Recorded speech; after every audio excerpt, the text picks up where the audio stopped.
everyone, I'm Katya. Thank you so much for coming. Yeah, I thought I'm gonna just maybe use this opportunity to tell like a story behind this exhibition and like what's my practice is generally about and how I ended up here and what's going on. Actually, it's my like normal thing that I work with found or just old photographs, and I started doing that in like about maybe 3 years ago when I started studied my education, Royal College of Art, and I just felt myself foreigner and I wasn't really happy about this feeling, and I was thinking a lot about what formed me this way, where I got this like ways like I see things, and I started thinking a lot about my culture and how did it feel to grow up in like in Russia right after Soviet Union. And so technically I came to the idea that like my generation, well, people who are like around my age, who was born like right before or right after when Soviet Union collapsed, we had a very strange kind of situation with history, because so like normally everyone's grandparents gonna say that Soviet Union was brilliant if they were not like sent to Gulag, and parents gonna say that it was horrible, we just stayed in queues, everything was like, we hated everything, we were like, and also like my parents was very much pro-European, which is also very typical for a generation of Russian 80s. They were all like praising everything foreigner, and so like it's already very mixed, and you're like 5 years old and your parents and grandparents telling completely different thing. And then like in the history books we still had some Soviet ones, and then it was a new ones in school. So I think it was like a generation basically had no history. My family, as everyone, I had like my family photo archive, but actually no one ever shown it to me for some reason, and I only discovered it when my grandfather died in 2017, and I stayed with my grandma, and I found this archive and just seen their life in like 60s or 70s, and it looked strange for me to see this, like this is the people I know, right, but it's like they're also someone totally different. And while I was studying and thinking of like my like cultural identity and stuff, I was thinking that I really want to interact with these photographs, somehow do something with them, but I didn't know what. And I made like nice albums. I put because it was a mess, all these photographs. At some point I started like printing them out and just drawing on them, and I found out that they become much more expressive, and it just far more interesting for me to paint on a photograph than just on a plain canvas. And I started like enlarging them and putting them on a bigger like scale to see it as a portal where I can kind of, so if I have a photograph I can kind of insert my body in that and bring my presence there and like interact with this photograph, which you cannot, like normally when you have a photograph you can only look on it. So this is like the way how you can interact with a photograph sort of physically. And then mostly I turned away from my family archive and started using photographs from flea markets I was buying in different places. And for a while I was finding it more interesting than my own archive, because it's like totally random people, and there's just something about it, like you just buy a totally random photograph of totally random people and you like paint it 5 times on a big scale. This photograph which no one needed, which is like lost, no one is interested in that. And what is important for Soviet history, it's not censored. So because maybe most like political would be censored, but most of mundane photographs people just wasn't really, I guess, checking them for political content or something. So it's like it's always was amazing for me that it's like this is a window in the past which you still cannot really access, which you have this like very valuable moment of a gone past, which you cannot climb in it and check how it was. And I found it very interesting. And so I was working with that until I came, well, technically until I came here. And I was here because I had a residency. Last year I won a residency award in Artwork Open Prize. I didn't really know what I'm gonna do here. So I just came and started doing basically my normal stuff. But then it just happened accidentally that I found a nice photograph of my grandma which I wanted to work on, and I started thinking a lot about like my grandma and like all this like generation relationships.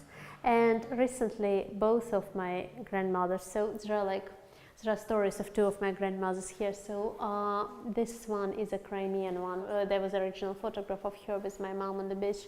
And then there was another one who lives in St. Petersburg, but she's from Donetsk. They're both half Ukrainian, and sadly they both support the war. And it was crazy for me to discover at some point, because like when the war started, my first idea was like, okay, that's like the last day of Putin, like no one gonna support it. But eventually, first everyone was shocked, but then like propaganda was started saying that, yeah, like Russia had no other choice, like blah, blah, blah, that like we had to do that, otherwise there was like NATO by the border and all that. Propaganda used it very cleverly, saying that, yeah, again, we are attacked by fascists, now we need to go first, otherwise they would attack us and all that.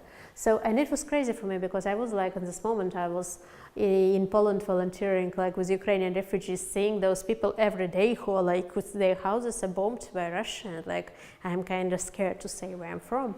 And I talked to my grandma, who was like, yeah, of course, believe them. And that was like, I felt I cannot really talk to them anymore, because I just like, I see those people who suffer from the war every day, and they believe their news and don't believe me. And that was really crazy. And when I was here and started thinking, like working with a photographs of my grandmas, I started thinking about that, and like, actually I finally had a space to see it as a proper like trauma and something I had to go through. And then I started using different transfer techniques, like on this one. This is like an acrylic transfer, when you put like acrylic medium and then like laser print on top. And it didn't go well, and I sort of liked it didn't go well, because it actually looked like a folded photograph. And it's like there are these A3 things, because it's like I didn't find a way to print bigger. I actually liked how it looked, even without painting. I wanted something more realistic than projection, because projection is still handmade, and it's still like somehow there are already a lot of my presence in like when the projection is transferred. But in this, there are much less of presence of like my presence is more just like photograph as it is, and with like some random things which happened without my intention. And then for these two works, I used the cyanotype. And cyanotype, this technique invented in England in early 19th century. It was a very important step for inventing photography. So I printed on tracing paper, I printed those photographs I was working with in inversion. So, and that's how I got an image on canvas. They actually looked really pretty how they were, cyanotypes. But I thought it's like my practice is mostly about all this like inserting yourself in a photograph, like inserting your presence. And I see painting in a way, especially in this like scale, in a way as a dance, or some kind of like interaction with the surface, where you leave your presence and then it's like transposed to like a viewer, because they can like see the movement behind that. And so that's why I thought I'm not like here just to make it pretty. I'm here to find a way how I can transfer my experience in that. And those like transferring, bringing my presence in this photograph was a very strong experience actually. And like I think it helped me a lot with like dealing with this like family thing. I think she's reading like toast, how you say it, like this speech. And it's just very much of her, because she's like, she loves doing the things really. She would do it all the time when we have like a family dinner or something. Also, it's such a, in a way, peaceful scene that people just like enjoying themselves, like eating and chatting, and someone is reading, she may be reading a poem or something, because she's quite into poetry. And all that is so mundane. And then it's like thinking of how this mundane scene can be connected to their decisions to support like Putin and support Russian aggression. She come to like 50 years after. Then this work is actually, it's a bit outside of the whole like story, because originally, like initially the photograph, it was based, had nothing to do with my family, and this is kind of secret.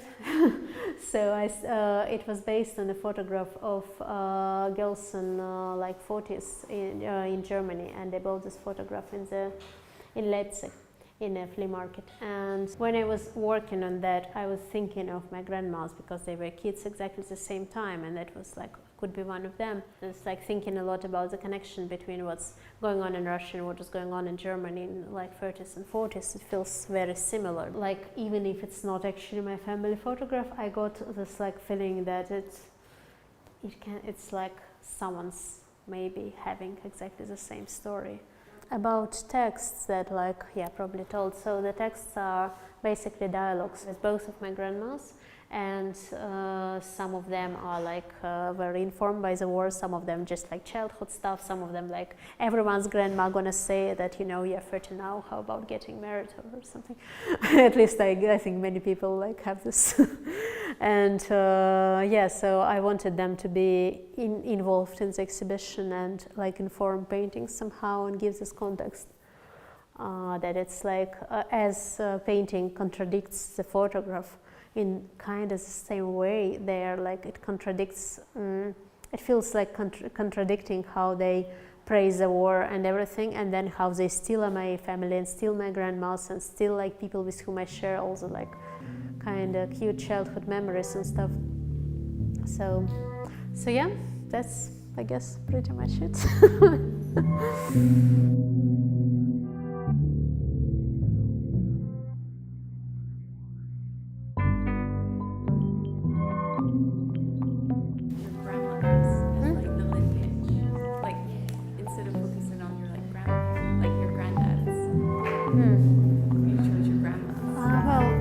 One of my granddads is dead, and another one just kind of.